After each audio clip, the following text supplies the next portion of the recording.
Hello and welcome to the Tifo Football Podcast. I'm Joe Devine, and I'm now joined by Alex Stewart. Morning. Hello. Hello. Seb Stafford-Bloor. Hello, Joe Devine. Great. Everybody's here, all accounted for. So much to get through today. No time to dawdle. Real Madrid-Barcelona, El Clasico occurred. We'll be talking about that. Also, another couple of derbies. The Derby of Rome, the Eternal City. Yes, the game did end, but we'll be talking about that one. And then the biggest one of all, Tottenham-West Ham. The It's Happened Again derby. Monaco played PSG. That's a derby insofar as they're both in France. And thank you. And Aston Villa played Arsenal. That happened. We'll talk a little bit about that. Derby. We're going to talk a little bit about Derby later. And, of course, the Champions League draw as well. Included in today's episode will be a number of other fun and exciting things. PSG, which I asked you to add to the podcast plan, and you didn't. And now I'm just remembering. Well, you just incorrectly scrolled. Don't see it. Oh, but I already said it. I said it. I said it aloud. I said it aloud. You put an accusation out there in public, and you should really retract it. I was angry about it. Don't retract it. No, I won't. Anyway, if you don't like it when people retract things, then you should get The Athletic. Visit theathletic.com/Tifo, theathletic.com/Tifo, where the quality of the information is so good that very, very infrequently is anything retracted. And when it is, it's usually a typo or an addition rather than a retraction. They just don't do retractions, guys. That's because they're good. Theathletic.com/Tifo, theathletic.com/Tifo. Today I will leave you in the warm hands and the cool embrace of all of the derbies. Yes, the derbies. El Clasico.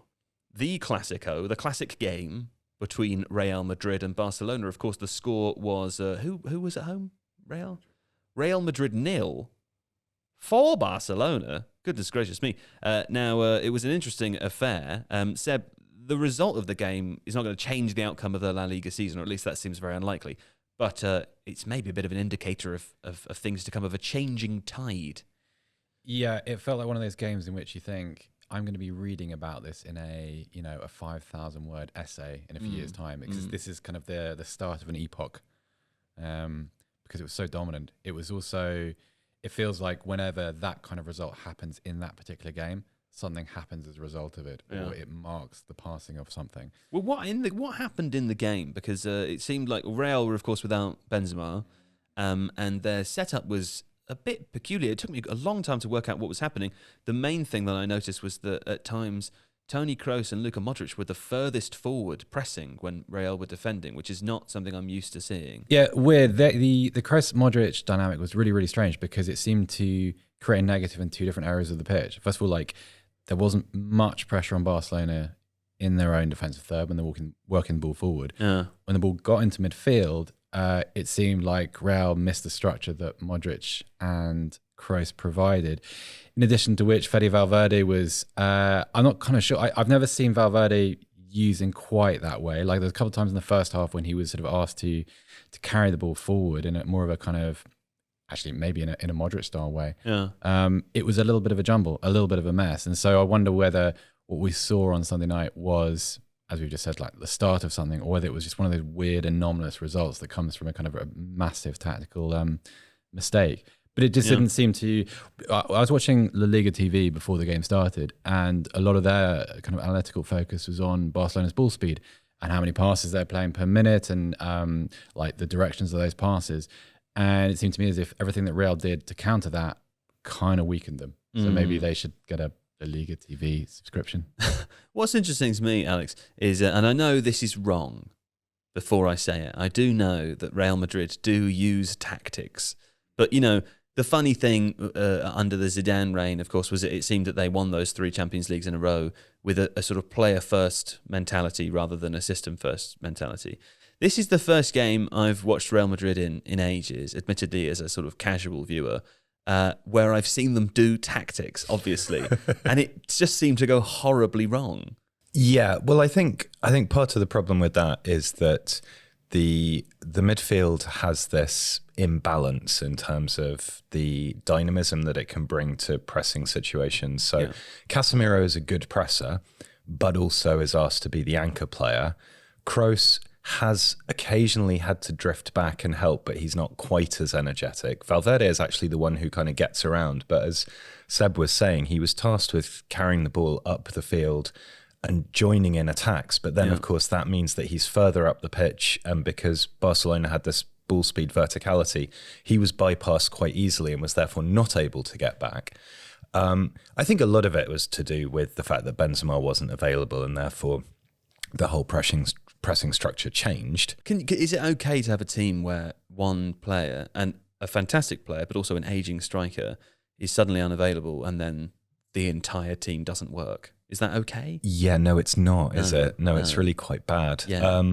I think it's interesting because the way that pressing starts from the front with good teams who seek to dominate, and obviously if you're playing against Barcelona, that you want to close down the centre backs, you want to close down Busquets, because that's part of the way that they progress the ball.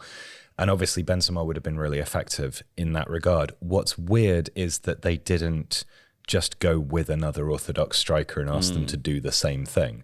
And it felt like they had a lack of Jovic trust on the bench, I suppose. Yeah, Mariano came on, who's kind of game and works hard, but doesn't really bring very much. They tried to do tactics and it didn't work, and it was a bit weird. I find also Real without Benzema are emotionally a different team. It's like, well, Vinicius Junior particularly. Yeah, but if you look at sort of the players in that side who are important, a lot of those are holdovers from European Cup winning teams. Yeah. To me, Benzema has a little bit of a chip on his shoulder about not quite being front and center, in a good way, chip on his shoulder, and about not quite being front and center when those triumphs happened. He's not he's not indelibly linked to to La Decima or anything like that. He was just a part of it. He was a participant in the shadow of the other players. Now when he plays, it's his team. It's inarguably his side. And I think you saw the difference in that PSG game. One of the things beyond just his hat-trick and how well taken his goals were, there is an intensity to his football, which I don't think I ever really associated with Karim Benzema. I didn't see him as that sort of personality. Yeah. He's always seemed a little bit laid back and cool and self-assured, whereas in reality, now he's got these kids around him as well, and he's very clear. I mean, I think one game is not enough evidence for this, but watching the performance of Vinicius in this game, it seems an example of a player without a cool head, Benzema next to him. You can really see how he's enabled the success that Vinicius has had this season. 100%. And also, they've taken Sergio Ramos out of that side. His time is up at Real Madrid and he's moved on to PSG. Also, I suppose Keylor Navas is the goalkeeper you associate with those triumphs, and he has that kind of that gravitas that comes with winning European Cups. Thibaut Courtois, a little bit of a different personality. There isn't much authority in that team. Modric, quiet person, amazing player. Toni Kroos, ditto. But they're not extroverts in the way that kind of Benzema has sort of surprisingly become. Yeah. Barcelona, are they good now, Alex? Because, I mean, I suppose one important distinction to make is that whilst it's Xavi's team, it's different from Guardiola Barcelona, isn't it? Yeah, it's quicker moving forwards, I think. It was really interesting to see in deep build-up how the fullbacks were not tearing forwards in quite the same way. That's partly because Araujo. Yeah. Okay. Let's go for Araujo. Sorry, who's a centre back, right? He's playing a right back. He's so tall. Yeah. I thought he's the tallest centre. Tallest wing back since Dan Burn. He's exactly the comparison I was going to draw. He's like a right-sided Dan Burn. Great goal as well. Very good goal. Yeah. But because of this part of that, he was sort of tucking in slightly, but also Jordi Alba wasn't tearing quite so high up the pitch, and because they were playing Dembele as kind of quite an orthodox winger on the right-hand side, Ferran Torres was really keeping the width on the left as well. And what that meant was that it stretched Real Madrid's backline out. The fullbacks staying deep provided this level of security, and you basically then had a sort of 5+5 because Pedri, who we know is a sumptuous player. Unbelievable. And also Frankie de Jong on the right-hand side of that midfield could then push up into the wide areas, hang back slightly behind the wingers if the wingers stayed wide, make inverting runs into the box. So you had this really nice natural split, which afforded a lot of quick ball progression, but also quite a degree of security, which I think also is compensating for the fact that Piqué and Busquets aren't as fast as they used to be. Well, Busquets was never really that fast, but it seemed like a really good tactical setup for them. Whether it's the model going forwards, I don't know. But for this game, it worked really, really well. Like I haven't watched that much of Barcelona so far this season, so this was my first kind of real experience. Nor have I, but like when I do watch them and I see how good Pedri is and how good Gavi is, and I haven't seen that much of Ansu Fati, but having heard how good he is and seeing how like De Jong is still an amazing player. I mean.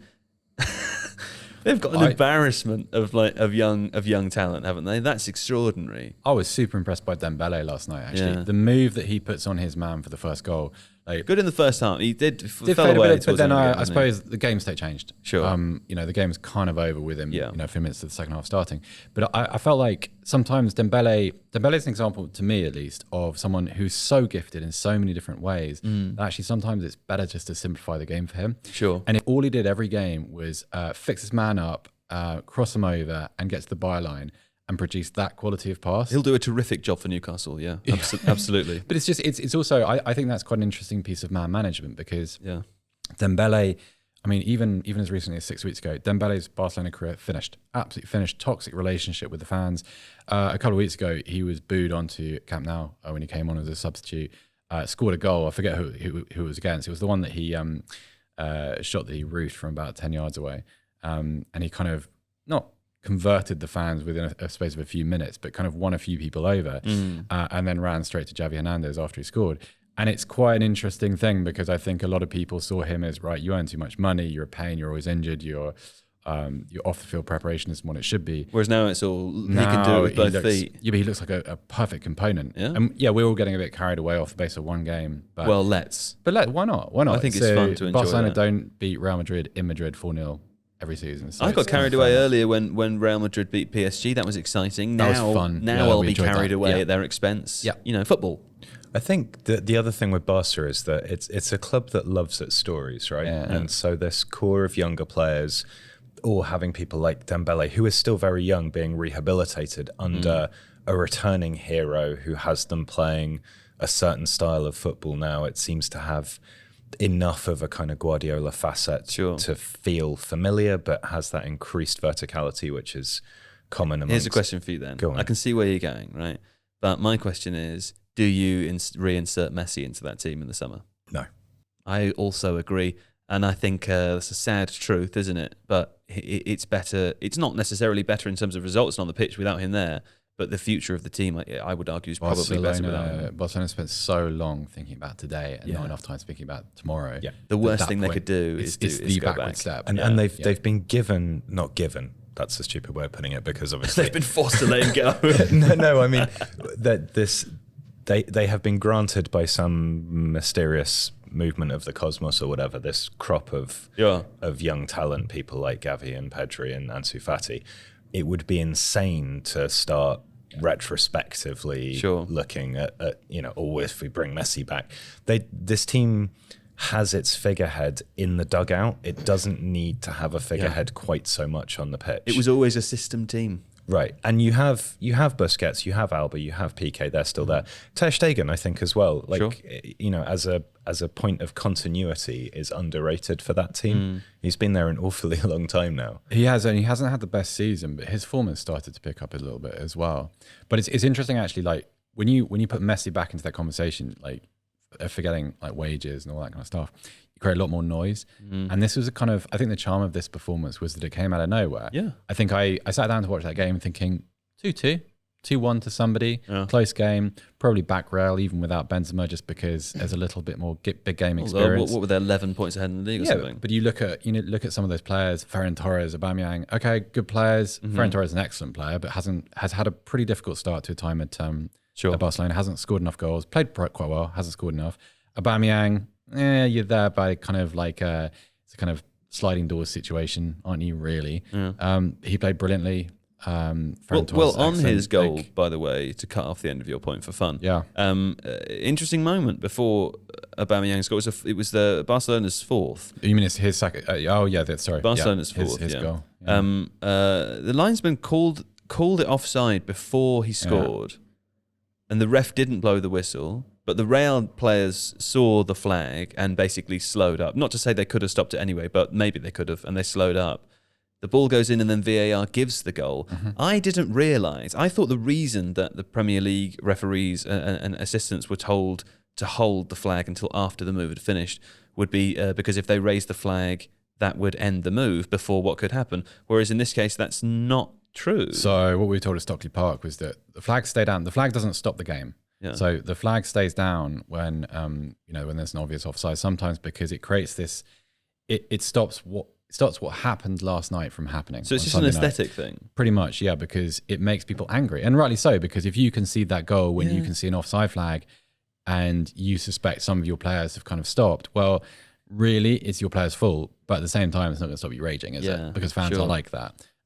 It's perfectly legitimate as a goal, and there's no question that it shouldn't have stood. But it's just, it could have been handled better. And I don't know anything about what assistant referees in Spain have been instructed to do with VAR, but in England, very much keep the flag down. Yeah, okay, fine. A quick stat before we move on. From the TV man of La Liga TV, he told me that, and everyone else watching, would you believe that was Vinicius Junior's 9th Clasico? Ridiculous. That seems crazy. I know he was on the wrong side last night, but he's become a seriously good player. Yeah. He just, by the way, because we don't often get to do this, really excellent refereeing for the penalty decision, for the non-penalty decision involving Vinicius when he went down in anticipation of Thibaut Courtois' challenge. In anticipation of Ter Stegen's challenge, because that happens really quickly. And the referee got it spot on first time round. No need for VAR. I know VAR is there to bail him out. Is that the one where Piqué put his arm around him? Yeah, exactly that. It's a terrible bit of diving. Yeah, but it was great diving. Refereeing because, given from the referee's perspective, head on, you wouldn't have had that depth perception, although you wouldn't be able to see the gap between the goalkeeper and Vinicius. So, absolutely. Well done, referee. Well, Seb's got a little take on Pochettino and Real Madrid, which we'll come back to when we talk about PSG. But let's go for a quick break now, and after that, we'll be back. We're back. Yes, very exciting. The other big derby of the weekend, Roma 3-0 Lazio. In the Eternal City. When we talked about this we had a little chat about this, and I was like, maybe it'd be fun, a nice little change of pace for the podcast, if I asked you about what you enjoyed about that game. So let's do that. Yes, I'm sure the listeners will enjoy that. No, nice change of pace. Let's open up the mind of Joe Devine. See that big football brain. Yeah. What did you make of it? Let's reveal how small the brain is. What was your question, sorry? What did you make of the game? I really liked the game. What did you really like about the game? Well, I'm just going to cut you off there, actually. You particularly liked, because I know this already. No, don't get... Because all the things I've written down are the only things I have to say. Yeah, I know. If you say those things, I have nothing to say. Welcome to the other side of the microphone. Let's see how it works. What did you make of Tammy Abraham? I thought he was fantastic. I thought he was talismanic, Seb. Interesting. Why? I think, put it this way, whatever James Horncastle said on the broadcast is what I'm going to say now. Okay, because... And one of the things that James Horncastle said was... We all know how huge this game is. It's a legend maker. Yeah, sure I don't think he said exactly that, but that's my version of what he said. It's a legend maker game, and whatever happens to Tammy Abraham now, whether he stops scoring for the rest of this, 23 already so far this season, 9 games left, plenty of time to up that tally. Whatever he does, if he leaves in the summer, he will forever be in the folklore of Roma fans for that fantastic brace. And he had a chance to make it 3 as well. I think it would have been the first hat-trick in that derby for many years, but he didn't. So on your notes from this game, you've just put Horncastle as one of your points. Was that what you were going to say? Well, that's just because I tell you what, I don't normally watch Serie A, right? Yeah. So when I sat down to watch it, I said, "Oh, it's James Horncastle on the telly." Yeah. I know him because he comes here to do Tifo videos. I only know him through a byproduct of being colleagues.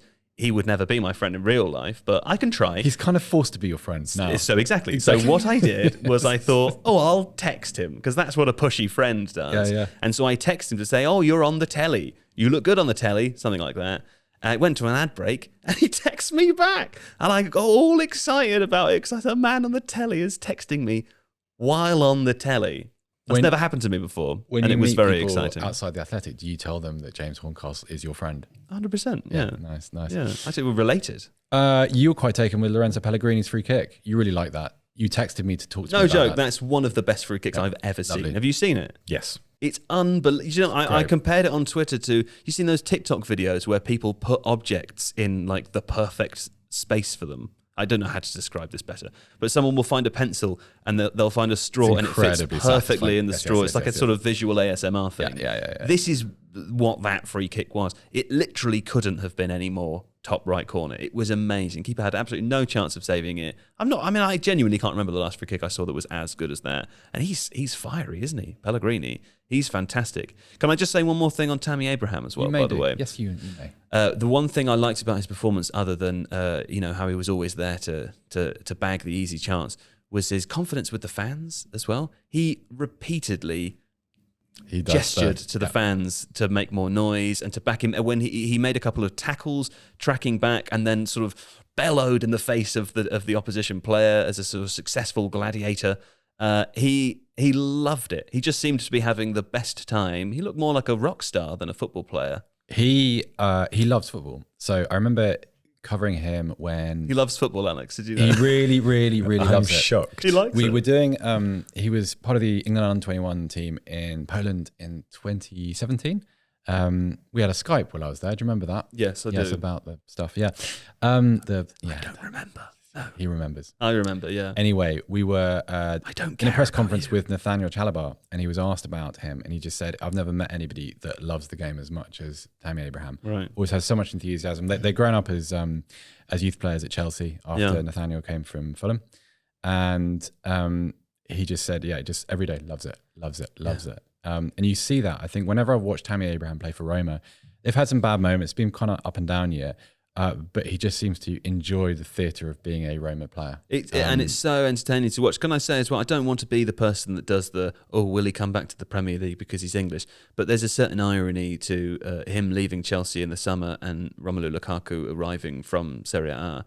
23 goals in Serie A, it's no mean feat, is it? It's not, but I think there's a truth in that currently it is harder to score goals in the Premier League than it is in Serie A. Yeah. But then also I believe in players being in the right situation for their personality, their talent, and Tammy Abraham's found a perfect place. Well, let me talk to you more about Roma broadly, because I think I'll find this fun. Okay. Of course, I didn't realise that Sarri was the Lazio manager until I sat down to watch this game. Maurizio Sarri, that is, for anyone listening who also didn't know that. I didn't realise. But it's quite fun to watch for that reason. Mourinho, of course, being the Roma manager as well. I mean, the Mourinho thing for the season so far has been, we spent £100 million in the summer, and they're right? That's the thing. They were supposed to be. They're good and bad. No, but at the beginning of the season, very inconsistent. Yeah. But the narrative around it, they are not in the top four, right? I think Atalanta took over again, took over fifth place again. Roma were briefly there, but still 8 points behind Juve in fourth. They're going to finish in the Europa League places. Right. So that has to be considered a failure because you have Jose Mourinho, you spent £100 million and you finish outside the top four in Serie A. Not really that acceptable. However, they are currently on a 10-game unbeaten run, right? Their underlying numbers in terms of their XG4 and against are roughly similar to that of the two Milan teams, and they're pretty good. And what's really interesting about it is that the Mourinho team, you would expect them to be better defensively than they are in terms of their attack. They're scoring more goals than you might expect of a Mourinho team, and they're conceding more. It's a sort of strange, something's happening with Mourinho, basically. And I wonder, the impression I got from this game. And again, only one and only a 90-minute window. It was a derby. Emotions are all heightened, whatever. But they seemed like a unit. They seemed very cohesive. They seemed sort of together. There was a lot of unity there. And that looked to me like a Mourinho team of old. Yeah, I remember watching them right at the beginning of the season. And through the first 6 or 7 games when they were unbeaten, they played some wonderful attacking football. If you look at a couple of Tammy Abraham's, not just goals, but first few assists for the club. There's some lovely moments in there, some really nice joined up attacking play, which felt weird because it was the early days of Mourinho and all of a sudden, and then they fell off a little bit of a cliff and then they had the result in the Europa League, which is, not so great, in the Conference League, sorry. A shout for Mkhitaryan too, who was good. Shout for Mkhitaryan. I still feel like I still feel like it's a trap because of what happened early in the season. So I think it'll be interesting next season for Roma. Sure. Well, there we go. Do you want to add anything about Roma Lazio, Alex? No, I like Tammy Abraham, and I think Chelsea must be looking at a transfer window where they let Mark Guehi, Tomori, and Abraham go, even for decent money. Tomori, man, that's quite a massive mistake. Yeah, that's a terrible decision. Yeah. Well, particularly when I suppose you're looking forward to potentially a time with, depending on who the new owners are, maybe there's a scenario where they need their youth players to be able to play. And of course, Tammy Abraham Tomori not necessarily strictly youth anymore, but would have been good in the side. Tottenham, what was the score of this 3-1.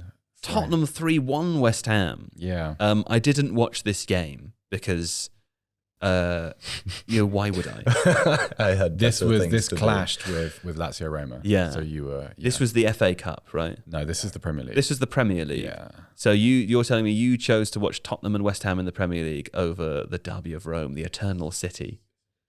Okay. What can you tell us about it? Very tired West Ham. Looked like a team who had... You are tired of, or they looked tired? They looked tired. Right. They looked very tired. They looked like a team who played 120 minutes a couple of days before. In their game had they played 120 they minutes? They had indeed. It wasn't right, so that's why they looked like they it. They did look, yes. Because that would be a bad That illusion. would be, if you just been sitting at home and you looked like you played extra time 40 hours earlier. Well, it's like me. I look like I've done a marathon every day the day before. And yet you just Uber into work. Exactly. And you don't I walk literally upstairs. did do that today. You get the lift. 100% did do both of those things today. I know. It was an electric car as well, and it was so quiet and nice. Had a great time. Nice time. Great time. Yeah. After you. Okay. Not much to say about this, other than I don't know. I felt like well, it's a top I feel six conflicted. clash, So isn't it? there was a moment which I didn't like from Son Heung-min because do you remember the Rivaldo moment in the 2002 World Cup? Do I? When it was against Turkey, I think, and a ball got kicked at him, hit him in the chest, and he went down holding his face. Clutching his face, yes, the famous moment. Yeah, so Son wasn't quite as egregious with his, let's call it simulation, but don't like that at all. Don't do that. Don't do that again. Okay. Played very well, but... he's been told. Did some cheating. Can I set this up in a sort of exciting way now? You can certainly try. After the outcome of this game. Yes. The top six is the top six. The big six is the top six. It feels like it's been a long time since that was the case. Sure does. There's been a Leicester here, a West Ham there. Well, West Ham and Leicester have been getting in on the action for a long time. I wouldn't say West Ham are kind of out of it. They're a little bit behind now. Well, no, just at this very moment in time. They are currently, as we speak. If you were to look at the Premier League table right now, you are correct. Yes. Yeah, fine. Well, I don't care about Spurs or West Ham, but for this week. But what I do care about is something I missed out of the list already. My bad. You've spent a lot of time recently griping and moaning about something, which is people more online. Than one thing. I mean, well, other things as well. Yeah, for sure. But what you don't like is when people get annoyed at fans celebrating fun police, right? And I thought I'd give you a platform to talk about it, because God knows the world really does need more embittered middle-aged white men. So say your piece, please. Stop telling people what they're allowed to be happy about. Stop it. Mother. Stop. After your team loses, stop accusing other fan bases of celebrating like they won the Champions League. Like, it's just, it's endless. It's also... It's very rare that Seb does that voice, by the way. Football is escapism. So let me give you an example from my personal life. A couple of weeks ago, Tottenham beat Manchester City, and we have had a little bit of a trying time as a family lately. And yes, I know that game meant very little in the grand context. We did not win football as a result of it, but it was a nice moment, a nice little pick-me-up for me in my life at the time. I'm embarrassed for you. I'm embarrassed that you were happy But it is about that. my embarrassment to carry. Sure. It's my right to embarrass myself. Yeah. Because that is what football is. It is escapism. It is not this kind of, what does it all mean? What does it all mean? Yeah. Work is for what does it all mean? Sure. Those are the 6 other days of the week. Let us not forget, football is entirely meaningless. It is a hobby. Yeah. And there is always going to be more football next week and next year It's and next month. supposed to be fun. It is fun. And if people want to find it fun, it's okay. And also, you know what? Yeah. If Arsenal supporters, if you're a Villa fan, so this was in reaction to Gabby Gabon-Lahore being provocative on TalkSport after Villa lost to Arsenal. Now, if you're a Villa fan, okay, you're disappointed you lost the game, and you lost the game narrowly, and there were a couple of good moments at the end, and might have snatched a draw. Okay, but would you rather get beaten by a team who celebrate beating you, or just walk off the pitch as if beating you is absolutely nothing. Sure. It's just, come on. It's also stop telling And people you're they're allowed upset. to enjoy. Did Gabby Agbonlahor say, why are Arsenal fans happy about beating us? Is that what happened? No, he got angry because Arsenal's players celebrated their victory. The players. So here's a distinction I'd like to draw. And I think this is an interesting room for discussion here, right? What do you think about this, Alex? I agree with Seb when it comes to fans, right? Don't tell fans what they can and can't cheer about, because it's just supposed to be fun.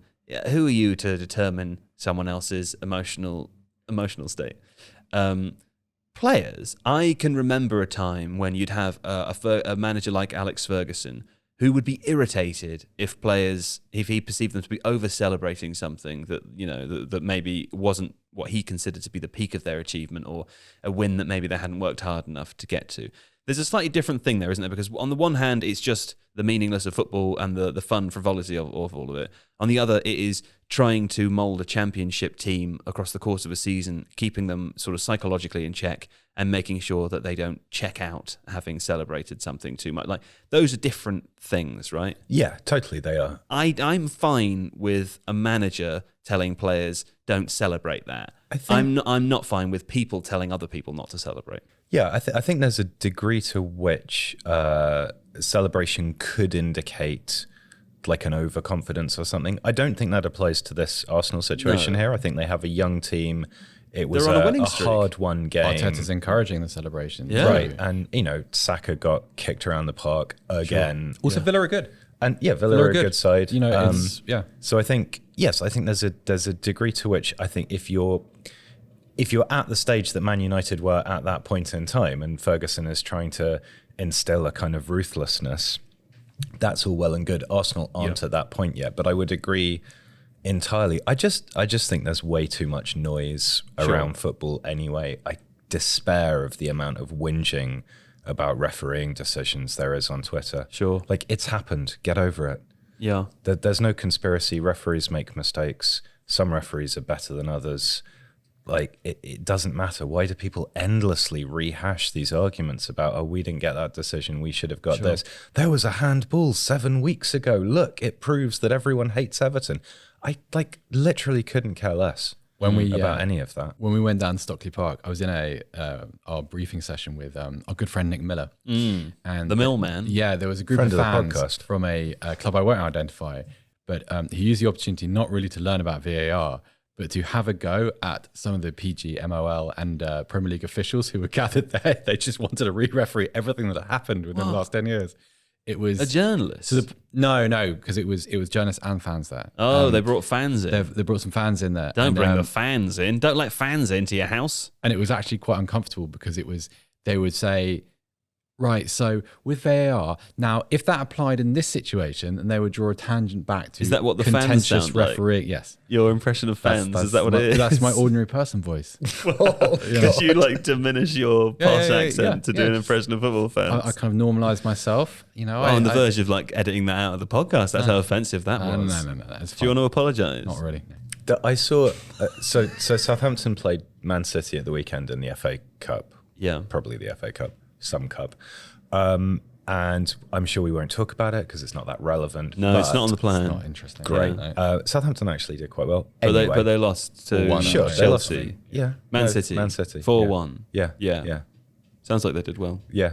My point being, there was a conversation earlier in the season about James Ward-Prowse receiving a booking or a red card because Mike Dean was the VAR. There was some sort of conversation around it.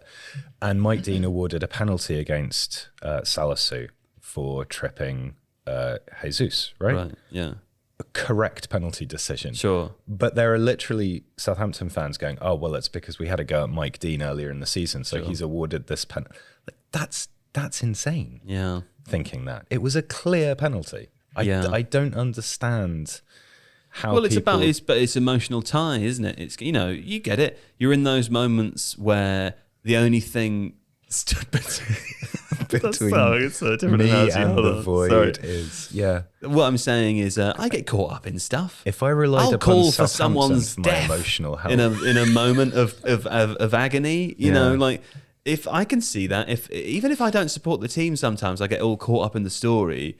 I think the key thing is just sort of being aware of what's happening to you, and that's fine. But I'm cool with all that stuff, man. It is a bit boring if you don't care about it, and also don't go on about it forever. Come on, but focus on most people the know good when things, to stop. right? See, that's a misunderstanding, right? I don't think football is only there to be focused on for the good things. Like, use it for whatever. I mean, like, it's infuriating sometimes. It's a stupid game where people don't do things that they should, or something is unfair, something's unjustified, and then people get all angry about it, let their anger out. You know, it's not the worst thing. Like, in terms of how people emotionally connect with it. I agree with that. I know you wouldn't understand, but there's a spectrum of different emotions that a human can experience. Sure. And they're all equally valid. I totally understand that in terms of like the expiation of anger or something at that point in He time. understands it in theory. I've read about it in a book. I know. But what I don't understand is this hanging on to it for weeks and months and then bringing it up repetitively in this kind of petulant fashion. Yeah. To go, oh, well, you know, this is... But that's just whataboutery, isn't it? It's kind of every time there's a decision. But if you feel emotions, yeah, and maybe you can talk to me afterwards about what that's like, let them out in one go. Oh, I'm so angry about that. This is how people sound, yes. And then just let it, you know.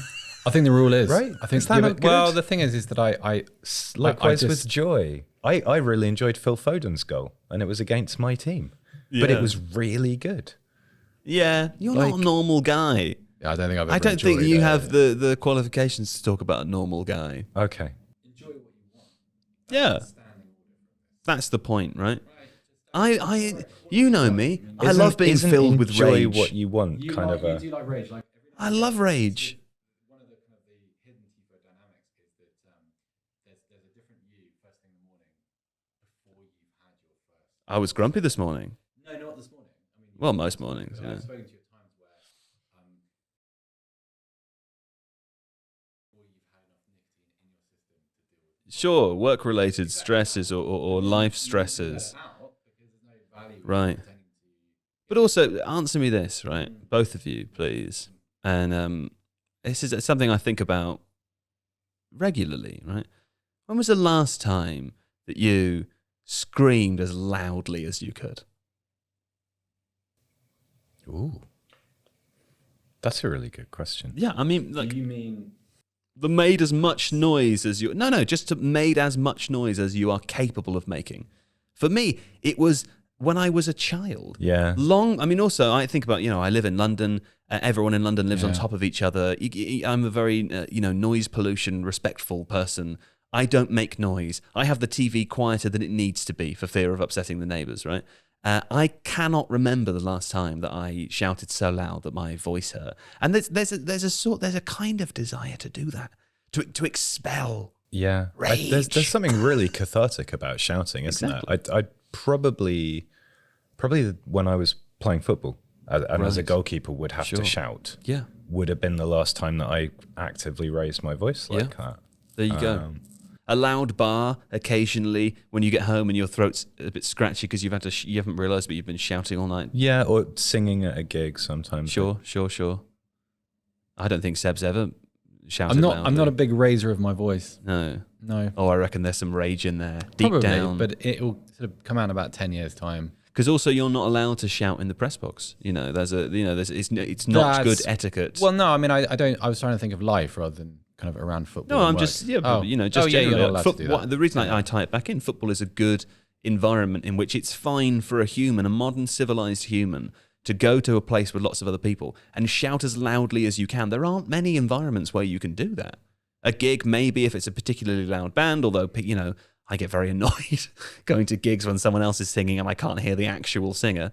But at a football game, the expectation is like the atmosphere and the noise and the crowd, the jubilance is encouraged. Where else does that happen? That's true. Yeah, most other places it's definitely not encouraged. No. Found that out, yeah. It might be sort of accepted in some places, but You know, it's quite interesting when you sort of I was watching TV over the weekend, Very Fun interesting. little anecdote, Yeah, exactly. Here we go. And Strap in. there's a little bit of a I was watching Top Boy, and there's a scene in that. I won't. There are no. Which one is the top boy? Is there one? No, the series Top Boy. Yeah, no, I know. I'm just asking. Is one of them? There are multiple Top Boys. There's multiple top Yeah, boys. yeah, That yeah. seems like a dichotomy, doesn't it? No, because it's an evolving series. And I see. Top Boy is the permanent state. Is there only Different one characters at any fill time? that at one time? Right. Exactly that. Yes. Okay. Anyway, there's a scene between two characters where, no spoilers, where one of the characters is arguing her case in a kind of life situation, and she's speaking in an entirely normal volume, and the person, the authority figure she's dealing with, says, "Don't raise your voice." That's very annoying. That is This annoying. is the reason I brought this up, because That that's is what I've been annoying. thinking about while you two were doing this. No, that's annoying. It is. When Yeah. someone says, "Don't raise your voice," I'm not raising my voice. I'm going to do that to you. Don't I be watched hostile. Coco at the weekend. What's that? What It's is a that? Pixar film. Oh, about is it the music. new Pixar film? No, that's Encanto. Oh. Coco's a bit older, but it's about music and it's set in Mexico. Oh. It's very beautiful. Yeah, it looks. I've seen clips from that. Yeah, if I want to feel emotion, I just watch a Pixar film. Sure. Okay. Well, there we go. The emotional range of a child. Let's go for a break. Did we have a second break? Yeah, definitely. We're back from the break now. We've kind of done Arsenal already. You mentioned Saka. I don't think there's a huge else amount to say unless anyone Ben wants Leno to. played very well. Bernd Leno. Yeah, he did well. Yeah. Yeah, Great. that's saved Ben right White at the too. end. Sorry, Benjamin White. He wants to be called Benjamin. Who wrote the Odegard effect? That was me. What does that mean there? So the shot map for that game was really interesting. Arsenal were able to generate basically all of their chances pretty much in the width of the 6-yard area. And around the D. Around the D, so that's the zone 14. Right. And I think this is... Odegard has this tendency to drift out into the right half space and then play passes back in. Also, Saka drifts across. Smith Rowe cuts in field. And Arsenal are creating the ability with Lacazette pushing up and occupying defenders to generate lots of really good opportunities from just in front of the goal. Yeah.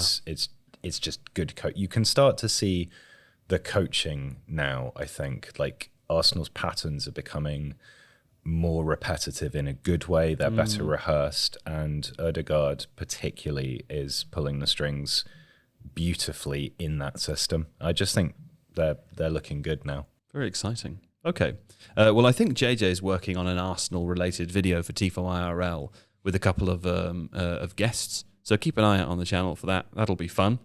Monaco 3-0 PSG. This is quite an interesting result, isn't it, Seb? Now, can I say, is this unconnected, would you say, to their exiting of the Champions League? Absolutely not. This Right. was a down tools moment. Monaco could have been 4 or 5 up by Yeah. the end of the first half. By the end of the first half? Yeah, they were. It was actually quite dispiriting to watch, because so clearly the kind of the discipline had been vented out of the PSG squad a couple of days ago. There was nothing about this performance that I recognised in Mauricio Pochettino football. It was embarrassing, actually. Monaco, good team. Monaco got a couple of really good young players who, you know, and I'm not trying to take any credit away from them, but this was 3-0 describes a game that was comfortable and easy. It doesn't describe just how dominant Monaco were at different times. Also, I think you're seeing a lot of mental mistakes. Kimpembe has had a terrible couple of weeks. If you haven't seen it, go and see the penalty that he gives away in the second half, and decide for yourself whether he meant to do that and he was trying to get himself sent off. It was extraordinary. Okay. It was, well, I mean, I guess I don't know to the extent to which, the severity of which, but maybe these sorts of things are not unexpected when PSG go out of the Champions League, right? I mean, there's not a huge What are amount to you play for in playing Liga. for? What are you playing for? Also, I don't think this is about we're out of the Champions League, so our season's over. I think this is about the fabric of PSG as An identity organisation. issue, yeah. Yeah, absolutely. It's like where is the accountability? So if you're a PSG player, what are you loyal to? Yeah. Because it's a club that is so wealthy that it kind of exists above its fan base. And Yeah. kind of the clouds above the populace.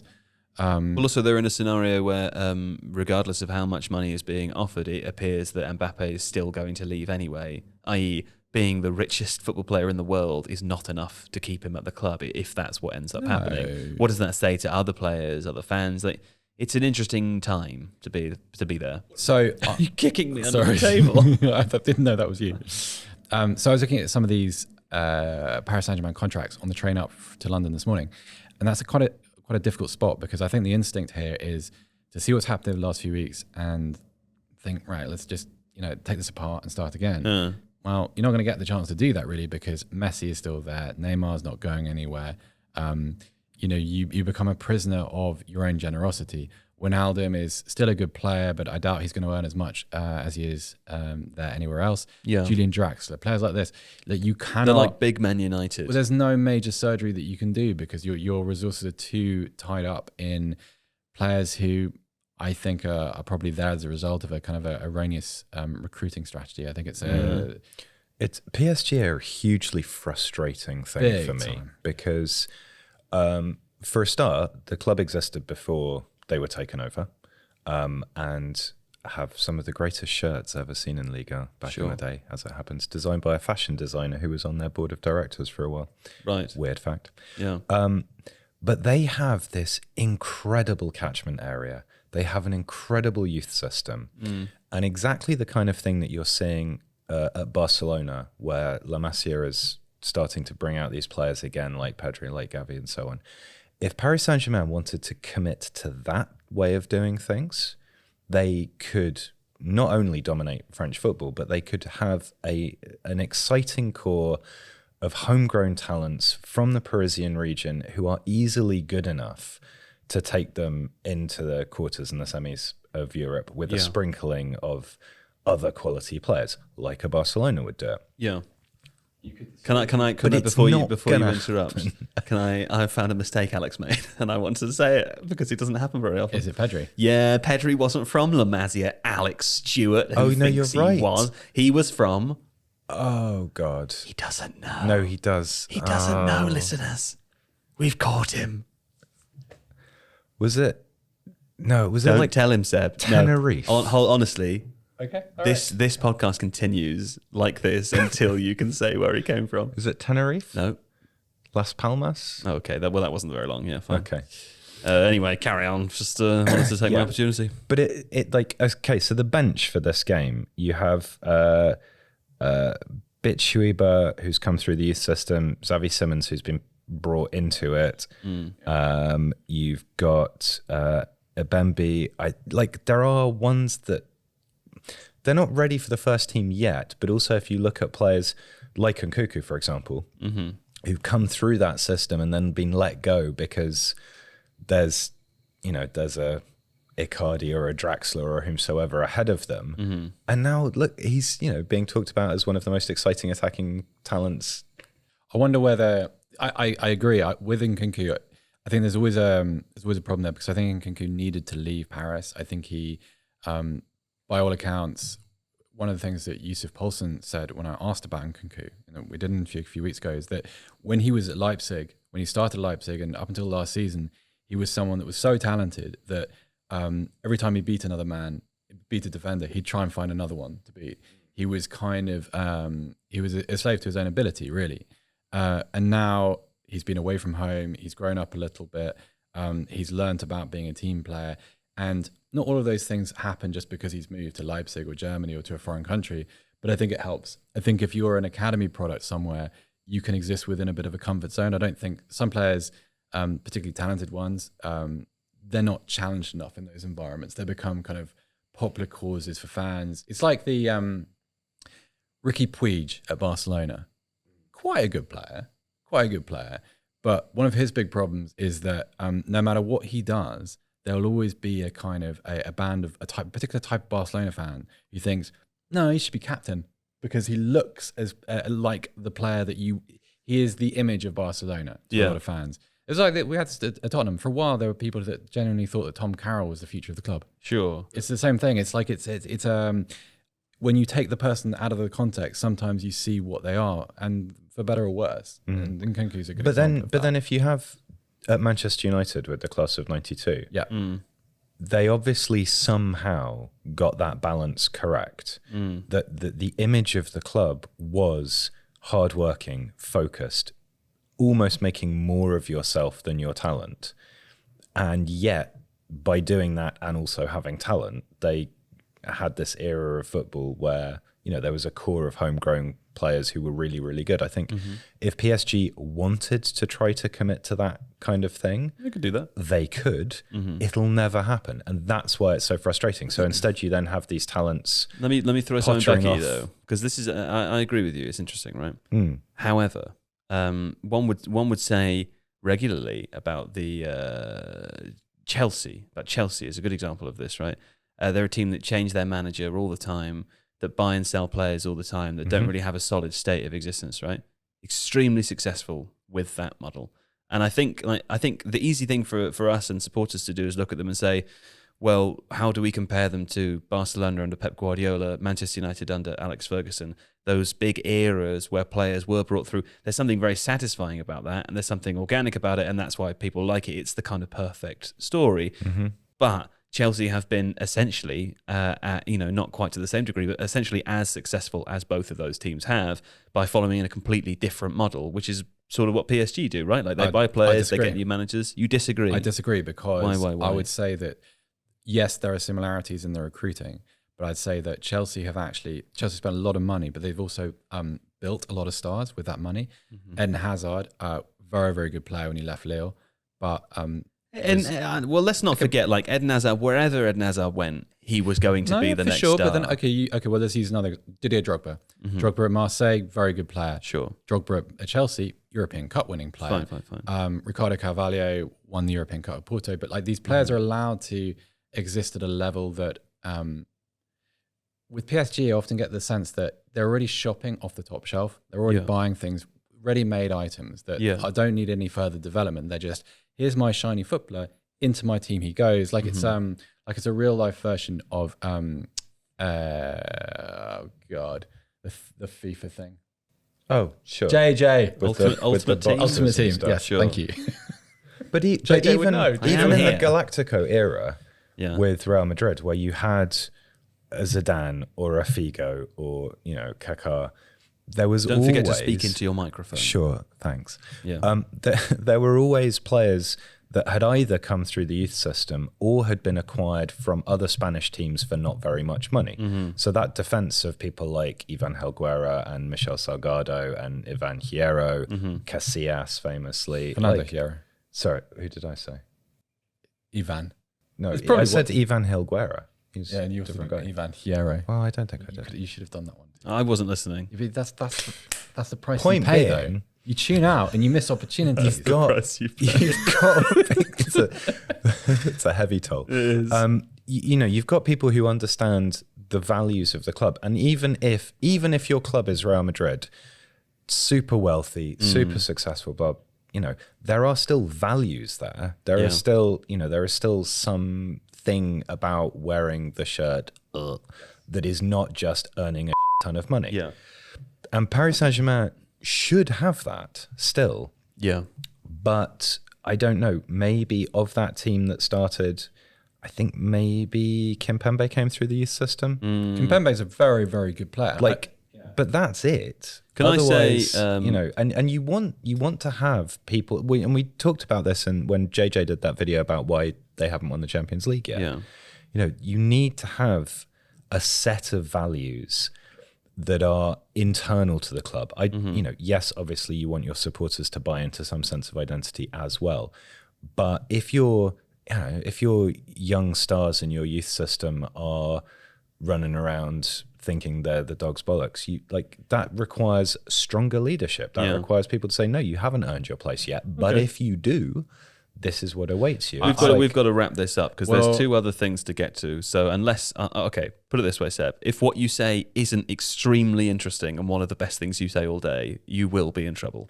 If your brand supersedes your football, this is not a good start. It's a problem.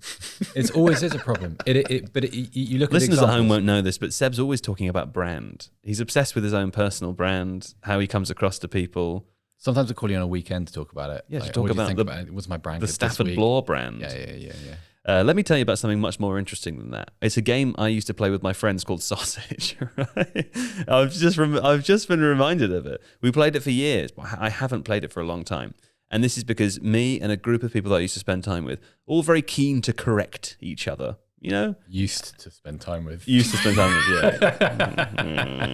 All very keen to correct each other, as we've just done with Alex. The instinct is there, right?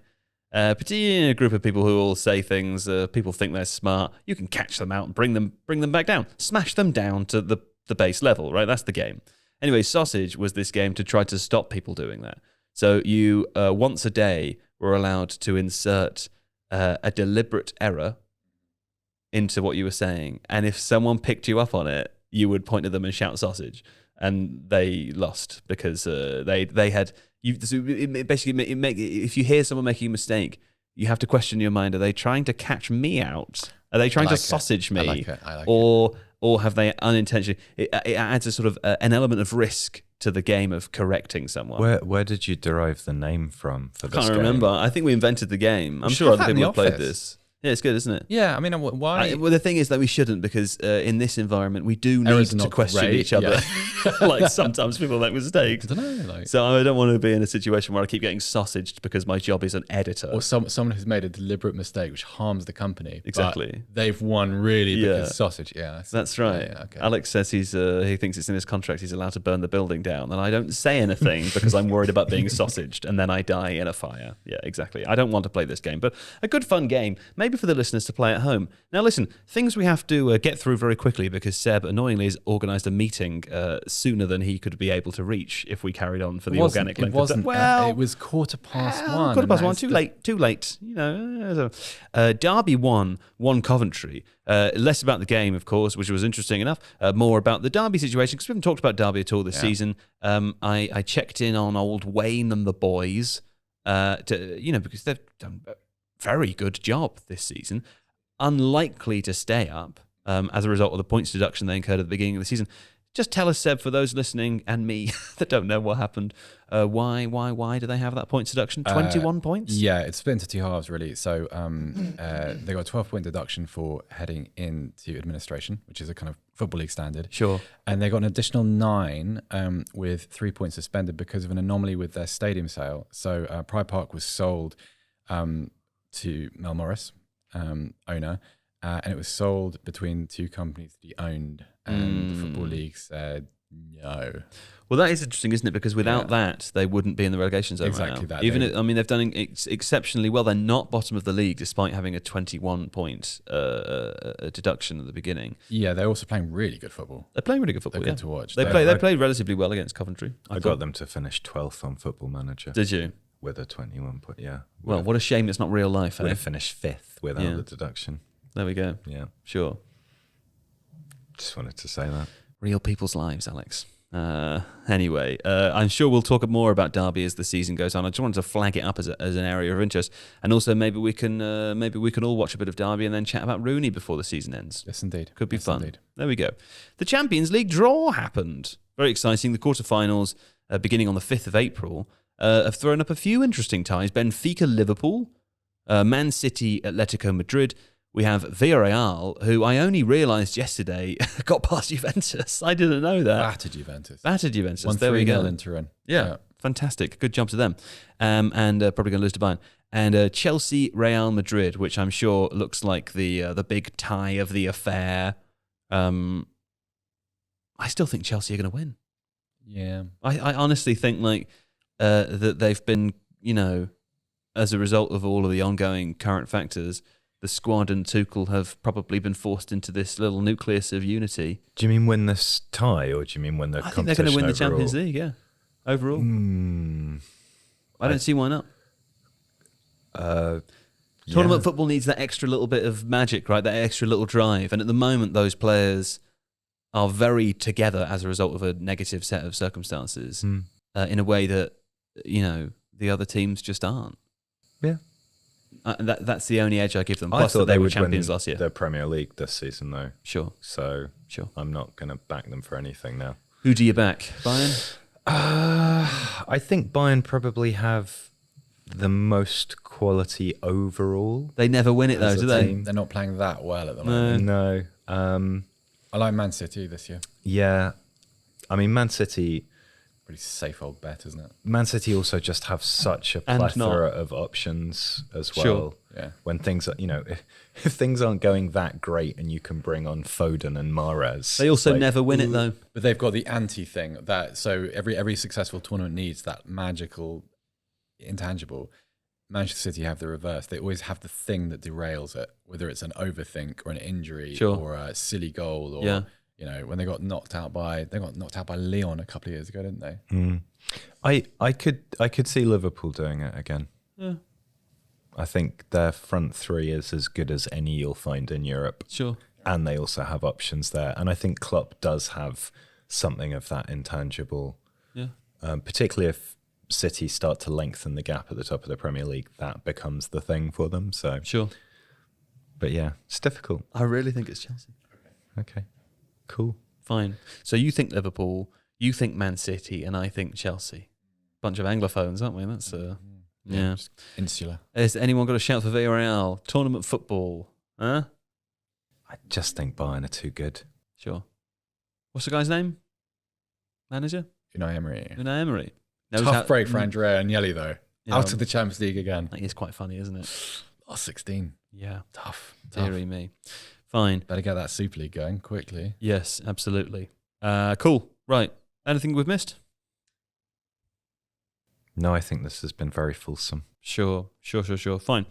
Right, in which case, we say thanks to Seb Stafford-Bloor, Danke schön. Thank you, Joe. That's a Sorry. big, That was large, so wide terribly mouth. timed. Look at that, yeah. And thanks, Alex Stewart. Always a pleasure. Thanks to producer Sol and Adonis, or whatever freelancer is doing it this week. Hi, freelancer. Sorry about today. And we'll be back next week with more. Actually, none of us will. Because I'm watching the Oscars the night before, so I'll be asleep. Seb is away, and Alex is on holiday. So you'll have JJ and It's just going to be a monologue. It's A JJ, mystery a guest. JJ audio his monologue. guitar, Yeah.